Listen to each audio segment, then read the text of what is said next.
예, 오늘 해야 할 부분은 그 은혜 영성의 파워라는 책에 그 깨어진 삶 부분의 마지막 부분 하겠습니다. 그래서 깨어진 삶을 산다는 건 하는 부분 하겠습니다. 자, 깨어진 삶, 이게 이제 우리가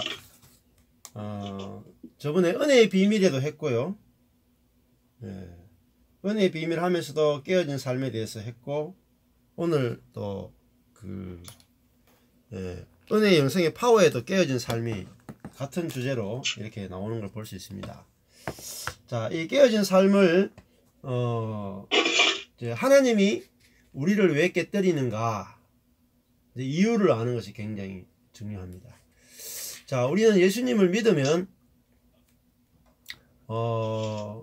하나님이 우리를 도와주시고 또 보호해 주시고 우리 기도에 응답해 주시고 우리를 잘되게 해 주시는 분으로 우리가 많이 이제 생각을 하죠. 그런데 예수 처음 믿을 때는 하나님이 도와주시는 것 같고 또 병이 낫기도 하고 기도 응답되는 것 같기도 하고 또 여러가지 많이 은혜의 체험들을 많이 하게 됩니다.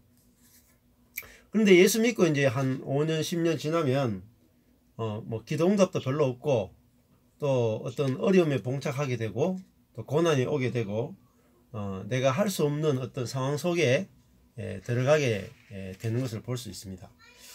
자, 근데 이제 중요한 것은 왜 하나님이 우리를 깨뜨리시는가 하는 거죠. 자, 이 깨어지는 것에 대해서도 이제 우리가 두 가지 관점이 있을 수 있어요. 그러니까 하나님이 우리를 고난을 주신다 할 때도 그냥 우리 자아가 고난을 받고 또 성숙해지도록 고난을 주신다라는 게 일반적인 우리의 관점이죠.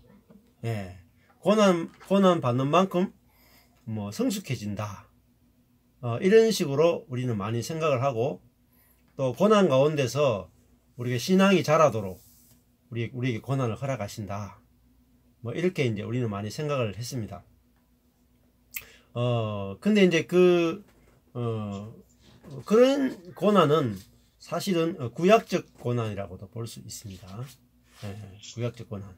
근데 신약적 관점에서 우리가 봤을 때 고난이라고 하는 것, 또 성경 전체의 아주 깊은 부분에서 고난이라고 하는 것은 왜 필요하고 또 그 고난을 통해서 우리가 깨어지는 것이 왜 필요한가, 또 깨어진다 그럴 때 무엇이 깨어지는가, 이게 이제 구체적으로 아는 것이 아주 중요하긴 합니다. 자, 우리가 깨어져야 된다는 것은 우리에게 어떤 문제가 있다라는 것을 전제를 하고 있습니다. 만약에 우리에게 어떤 문제가 없다면 하나님이 구태여 우리를 깨실 필요가 없죠. 복을 주거나 축복을 주거나 은혜를 베풀거나 이렇게만 하면 아무 문제가 없잖아요. 자, 그래서 인간에게 아무 문제가 없다면 하나님은 복만 주셔도 별 문제가 없습니다. 그런데 성경은 전제하기를 인간이 선악과를 먹음으로 인간에게 전적인 부패가 일어났다. 그리고 전적인 타락이 일어났다. 라는 걸 전제를 하고 있습니다. 그래서 인간이 고장 나버렸다는 거예요. 그래서 인간에게 그 문제가 생겼기 때문에 그거를 이제 중요한 거는 인간은 자신이 문제가 있다라는 것을 받아들이질 않습니다. 그래서 깨뜨리는 거죠. 인간이 심각하게 고장나 있는 존재인데 당신은 고장나 있습니다. 이렇게 말할 때 아무도 받아들이려고 하지 않죠. 자, 그러니까 우리의 삶이 이제 힘드는 거죠. 자, 예를 들면 우리가 가족 간의 관계에 있어서 혹은 또 다른 사람과의 관계에 있어서 나는 옳고 당신은 틀렸다 이렇게 보이잖아요. 맞죠? 예. 다른 사람과 갈등을 겪으면 항상 나는 선하고 너는 악하다. 이것이 아주 본능적으로 그렇게 됩니다. 자, 성경은 이것을 가리켜서 고장났다, 혹은 병들었다, 혹은 죽었다, 이 사망의 상태다, 이렇게 이제 이야기를 하는 거죠. 자, 그런데 내가 옳고 네가 틀렸다, 서로가 이제 그렇게 하죠. 부모는 내가 옳고 자식이 틀렸다 이렇게 말하고, 자식은 내가 옳고 부모가 틀렸다 이렇게 되죠. 부모 자식 간에도 그래요. 심지어, 그죠? 부부지간에도 똑같죠.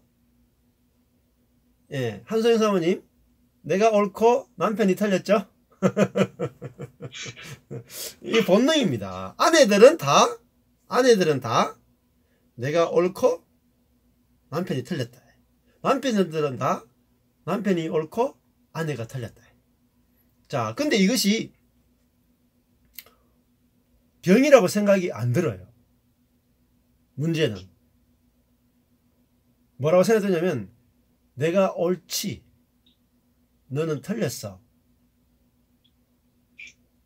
예, 그것밖에 안 보여요. 그것밖에 안 보여요.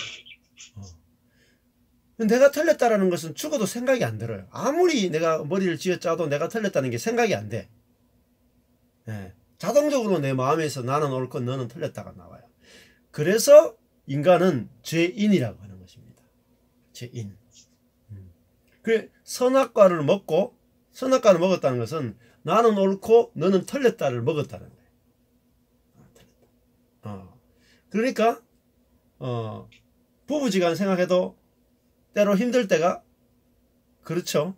상대방이 절대로 내가 틀렸다는 것을 인정을 안 하죠. 얼마나 힘들어요. 내가 보기엔 털면서 저 인간이 틀렸는데, 틀렸다고 인정하면 다 끝날 일을 절대로 인정 안 하거든요. 그래서 그거를 인정하도록 하기 위해서 깨뜨리는 겁니다. 그러니까 우리의 자아가 이 타락한 자아이기 때문에 절대 사랑을 못해요.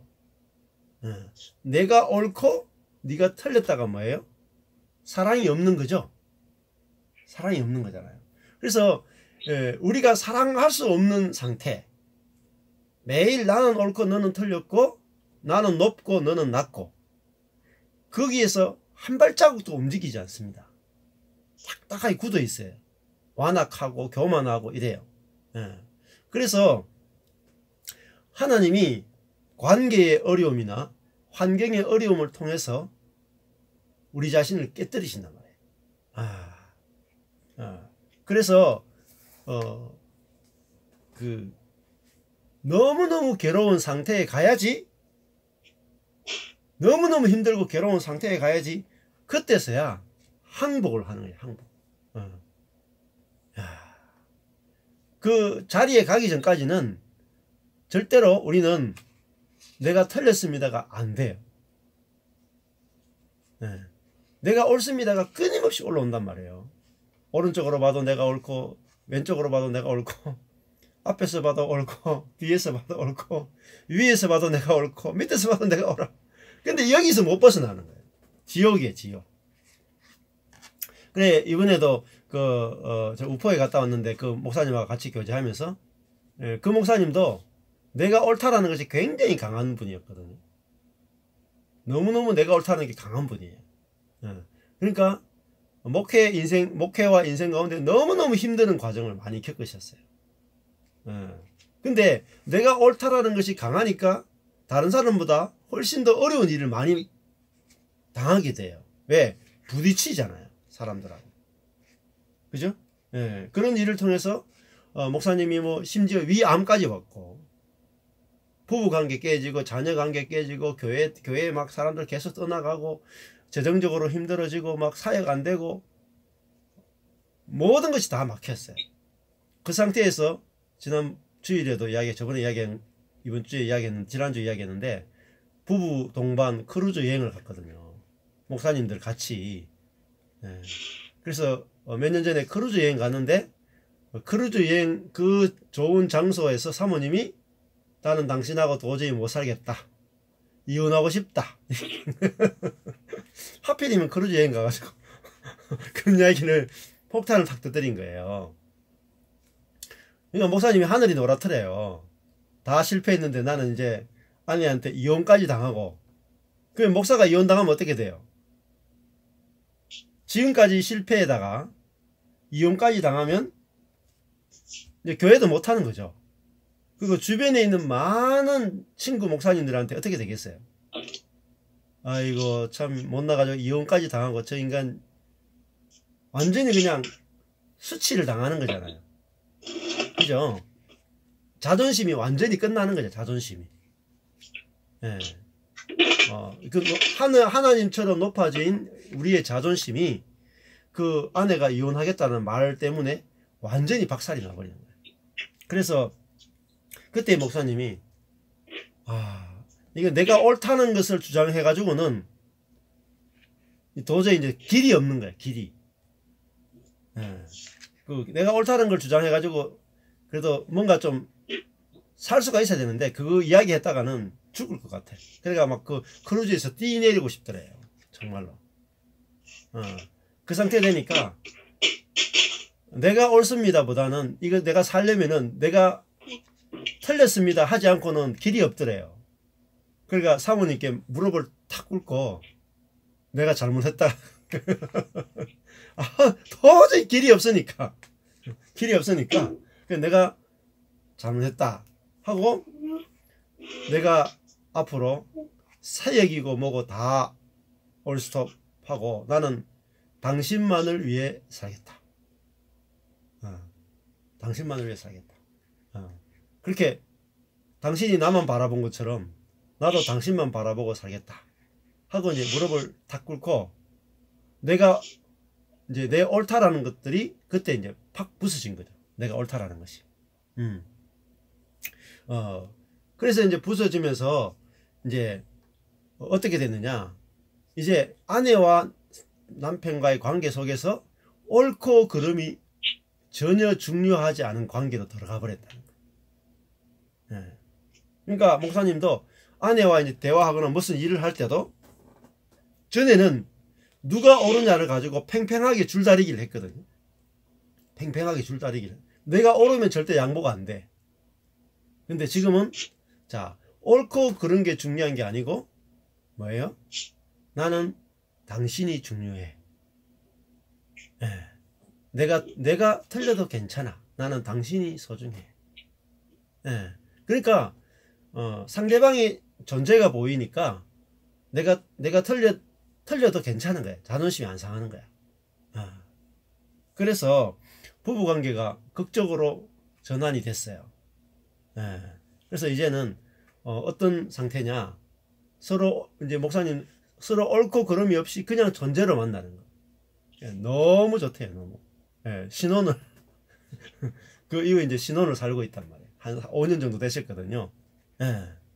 그러니까 하나님이 그 목사님이 워낙 내가 옳고 내가 옳으면은 그대로 해야 되고 이런 것들이 있었는데 그걸 완전히 깨뜨려 가지고 내가 옳고 그런 것이 없이 이제 어떻게 됐냐면 사모님 말씀하시면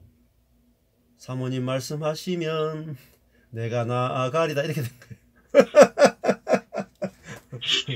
이제 뭐가 되면 어린 양이 된 거죠.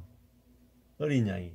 그러니까 가장 밑바닥에 있는 그 자아, 타락한 본성이 깨져야 돼요. 그냥 우리가 고난이 올 때 뭐 시시한 고난들이 와가지고 좀 힘들었다, 그 고난을 이겨냈다, 이거는 별 의미가 없어요. 고난이 오려면 내가 견딜 수 없는 고난이 와야 돼. 내가 감당할 수 없는 고난이 와서 완전히 내 자아를 부서뜨려야 돼. 그래서 그러니까 고난이라 하는 게 사방팔방이 다 막혀야 된다. 사방팔방이 다 막혀야 돼. 그래서 뭘 봐야 되냐면 나의 능력과 나의 지혜가 나의 능력과 지혜로는 도저히 살 수 없구나. 나의 능력과 지혜로는 도저히 내가 한 걸음도 나갈 수 없는 사람이구나를 보는 게 깨어지는 거예요. 자, 그러니까 뭐가 깨지냐면 자아의 독립성이 깨지는 거라고. 자아의 독립성. 그러니까 내 자신을 신뢰하는 것, 그것이 깨지는 거예요.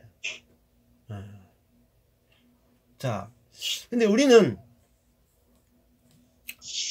오늘도 이제 그런 이야기 잠시 했었는데 우리는 내 자신의 능력을 의지하고 살아요. 그죠? 예. 우리는 내 자신의 능력이 없을 때 어때요? 자신감이 없고 두렵고 근심하게 되죠. 예. 근데 그게 뭐냐면 그게 육으로 사는 것입니다. 내 자신감을 믿고 사는 거예요. 그러니까 나는 어떤 일을 할 때 자신감이 있다 없다 이게 뭐죠? 육으로 사는 거라고. 즉 내가 사는 거죠. 자, 내가 사람을 만날 때 두렵다 안 두렵다 이것도 내 자신감이죠. 내 능력으로 사는 거죠. 자, 어떤 일을 할 때에 내가 이 일을 할 수 있을까 없을까 두렵다 이것도 내 능력으로 하는 거죠.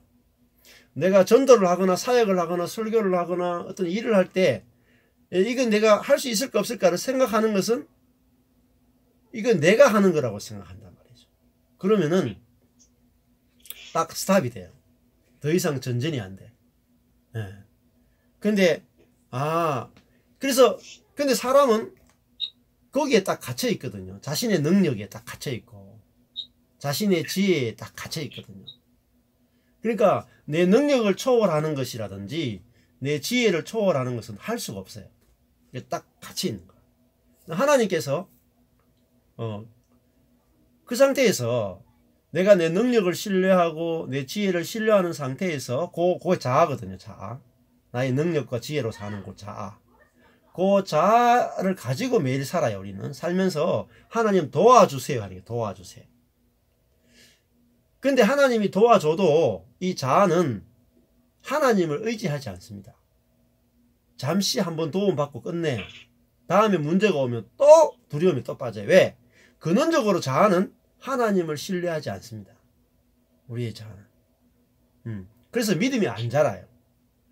그래서 하나님은 자기의 능력과 자기의 지혜를 신뢰하고 있는 이 자아를 부서뜨려 버려요. 파쇄해 버린다. 그게 무슨 말이냐면 네 능력과 네 지혜로 절대 살 수 없는 나의 능력과 나의 지혜로 절대 살 수 없는 구렁텅이에 딱 빠뜨린단 말이에요. 그러면 사람은요 그때 가야지 야 하나님이 나의 능력과 나의 지혜로 살라고 하신 것이 아니라 오직 하나님의 은혜로 살도록 자신을 맡기게 돼요. 저절로 의탁하게 되는 거예요. 이게 뭐냐면 이게 헌신이에요. 헌신. 다른 말로 하면 절대 복종이에요. 절대 복종. 헌신. 근데 자아는 우리의 자아는 절대 복종이 안 돼요. 선택적 복종밖에 안 돼. 그래서 하나님이 내가 할 수 있는 사람이다 라고 하는 그 자아를 완전히 박살내서 나는 아무것도 할 수 없습니다 라는 것을 알게 해서 하나님께 저절로 복종이 되도록 절대 복종이 되도록 하는 거예요. 그래서 자신이 아무 능력이 없는 사람이다라는 것을 본 사람, 그게 자아가 파쇄된 사람이에요. 자기의 능력이 아무것도 없구나 이걸 본 사람이 자아가 파쇄된 사람이에요. 그 사람은 저절로 복종이 됩니다. 왜? 자기 능력이 없기 때문에 복종을 할 수밖에 없고 저절로 복종이 돼요. 그리고 자기의 능력과 자기의 계획대로 전혀 인생이 되지 않는 것을 경험한 사람은 하나님께 자신을 저절로 의탁하게 되죠.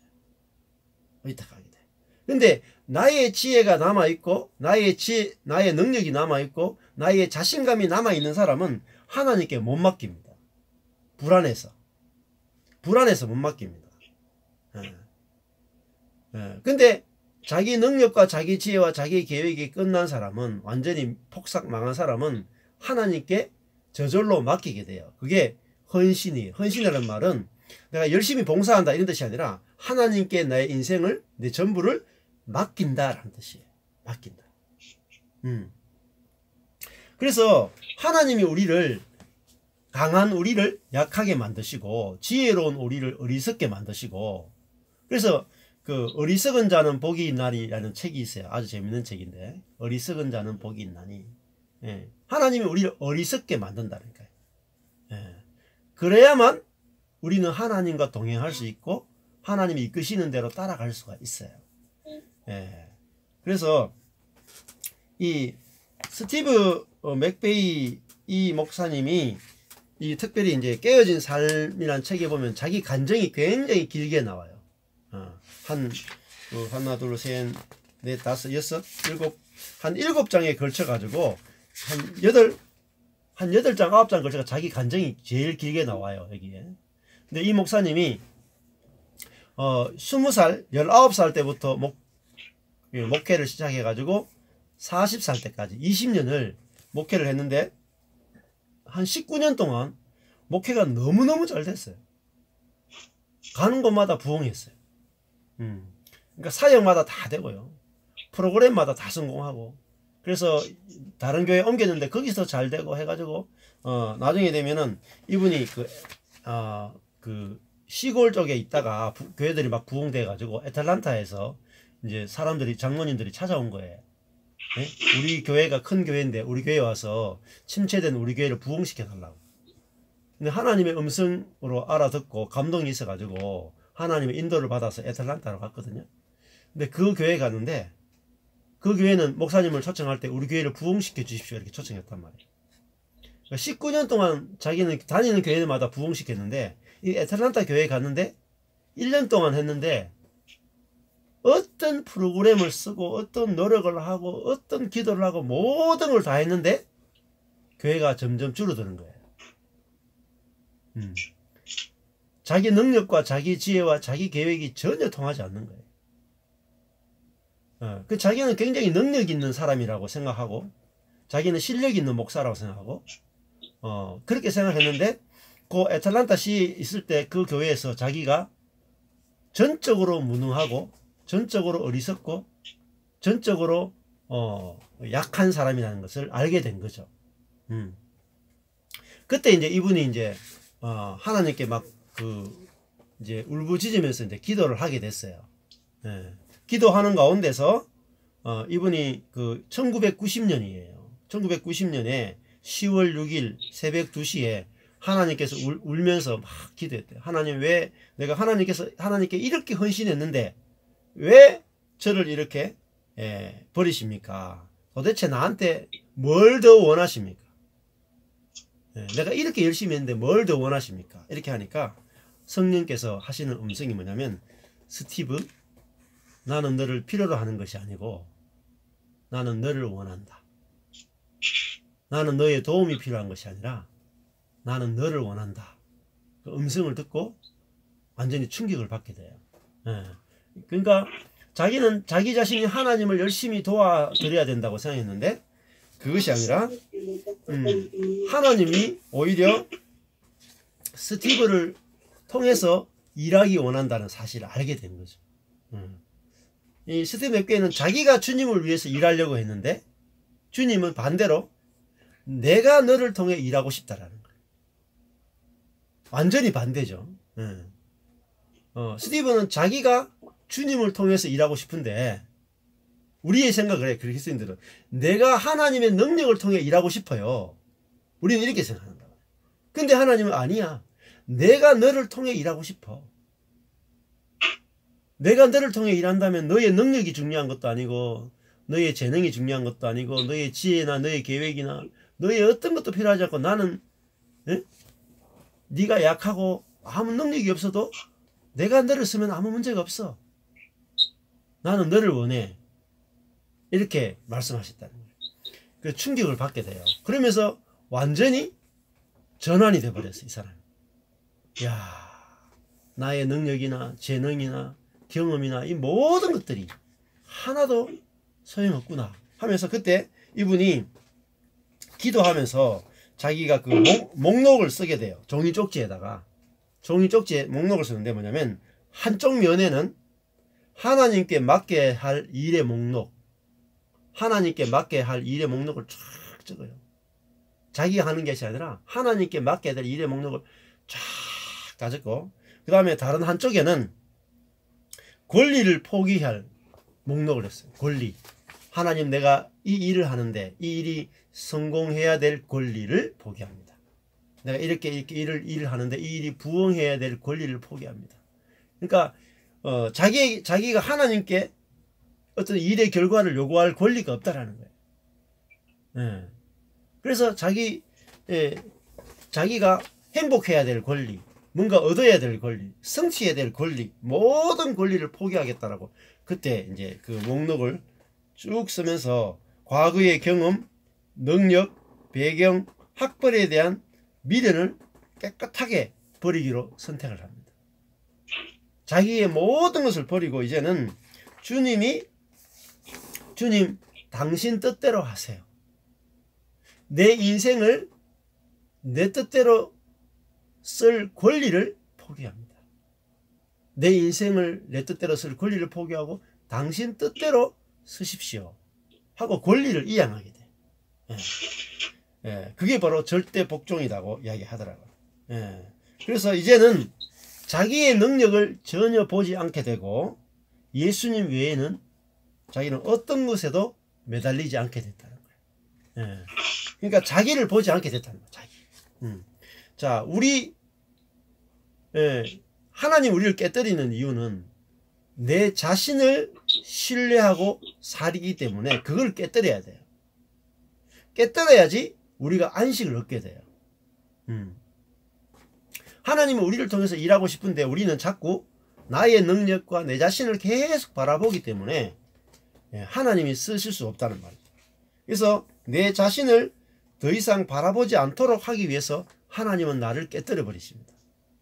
그래서 자기 자신을 바라보지 않는 사람, 자기 자신의 능력과 경건과 자기 자신의 실력이나 경험, 학벌 이런 것들을 바라보지 않도록 하기 위해서 하나님 우리를 깨뜨리죠. 우리의 자아라는 것은 끊임없이 내 자신을 바라보고 내 자신을 기초로 해서 생각을 한단 말이에요. 자, 그래서 그게 깨어진 사람은 정말 자유하게 됩니다. 더 이상 자기 자신의 능력에 매이지 않습니다. 이것이야말로 얼마나 우리를 자유케 하는지 모르죠. 자, 그래서 사도행전 17장 25절에 보면은 이런 말씀이 있습니다. 아주 중요한 말씀인데요. 사도행전 17장 25절에 보면은 또 무엇이 부족한 것처럼 사람의 손으로 섬김을 받으시는 것이 아니니 이는 만민에게 생명과 호흡과 만물을 모든 것을 친히 주시는 자이심이더라. 이 말씀이 굉장히 스티븐 맥베이가 굉장히 좋아하는 말씀입니다. 저도 굉장히 좋아하는 말씀이에요. 사도행전에서 굉장히 중요한 말씀인데 하나님은 무엇이 부족한 분이 아니다라는 거예요. 그래서 사람의 손으로 섬김을 받으시는 것이 아니다라는 거예요. 우리는 자꾸 내 손으로 하나님을 섬겨드리려고 그러잖아요. 그죠? 근데 사람의 손으로 섬김을 받으실 분이 아니고 오히려 만민에게 모든 사람에게 생명을 주고 호흡을 주고 모든 것을 주시는 분이시단 말이에요. 우리는 하나님으로부터 받는 자의 위치에 있지 내가 주님을 열심히 섬기는 위치에 있지 않다는 거죠. 자, 우리가 주님을 내 손으로 열심히 섬긴다는 게 율법주의단 말이에요. 그래서 먼저 우리가 그게 아니고 내가 일하는 것이 아니라 하나님의 손이 일한다는 거예요. 자, 우리는 내 손이 일한다고 생각하는데 그렇지 않습니다. 하나님의 손이 일하고 있어요. 우리 그것이 보이는 게 중요하단 말이에요. 내 삶에 일어나는 모든 일은 하나님의 손이에요. 하나님이 나에게 어떤 사람을 보내고 어떤 환경을 보내고 모든 것이 하나님의 손입니다. 그리고 우리가 이 하나님의 손임을 인식하기 시작할 때, 더 놀랍게 하나님의 손이 나타나요. 하나님의 손, 하나님의 일하심이 나타나고 보여진단 말이에요. 근데 우리가 하나님이 일하시는데도 불구하고 우리가 뭐냐면 내가 일하겠다로 가는 게 뭐냐면 이게 자아이다. 자아, 육의 삶이라는 거죠. 그래서 우리 어떠냐면 내가 일하느라 하나님의 일하심을 우리는 거절하게 됩니다. 마치 유대인들이 하나님이 예수님을 보냈음에도 불구하고 자기들이 일하느라 예수님을 거절한 것처럼 우리들도 실제 우리 삶에서 하나님의 일하심을 거절한단 말이에요. 그래서 자아가 탁 깨진 사람은 하나님, 저는 하나님을 위해서 일할 수 없는 사람입니다. 저는 중풍병자예요. 하나님이 저를 통해서 일하셔야 됩니다. 그러니까 중풍병자는 누워있는데 중풍병자는 일할 수 없잖아요. 근데 중풍병자를 고치는 게 누구냐면 하나님의 손이 중풍병자를 고치잖아요. 그것처럼 일하시는 분은 하나님이라는 거예요. 그래서 그 자아가 파쇄된 사람은 자기가 하나님보다 앞서서 일하는 것을 두려워하게 돼요. 두려워한다는 게 뭐 심판을 받는다 이런 뜻이 아니라 내가 일하는 것은 다 무너진다는 걸 아는 거예요. 바벨탑은 사람들이 자기들의 손으로 건축하잖아요. 다 지어졌을 때 무너지잖아요. 저도 교회를 11년을 정말 젊음을 다 바쳐서 건축했는데 마지막에 와르르 무너지더라고요. 그러니까 무너지니까 어때요? 다시는 내 손으로 안 지으리라가 되는 거예요. 다시는 내 손으로 교회를 건축하고 싶은 생각이 없어. 또 무너질 거니까.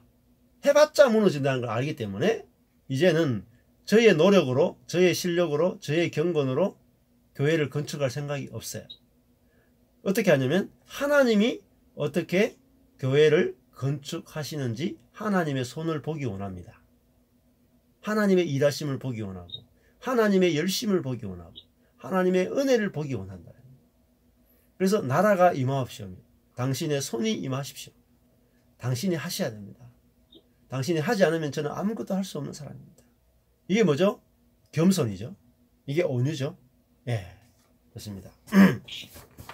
하나님은 일하고 계십니다. 그래서 내가 일하기를 딱 멈추고 하나님이 일하시는 것을 기대하고 바라보게 될 때 하나님의 일하심이 나타나기 시작해요. 보여지기 시작합니다. 그리고 해석되어지기 시작해요. 그래서 그 다음에 이제 이분 몇 개 보면은 성경이 조금 더 있는데요. 성경에 보면 빌립보서 3장 10절이 있어요. 거기 보면 빌립보서 3장 10절에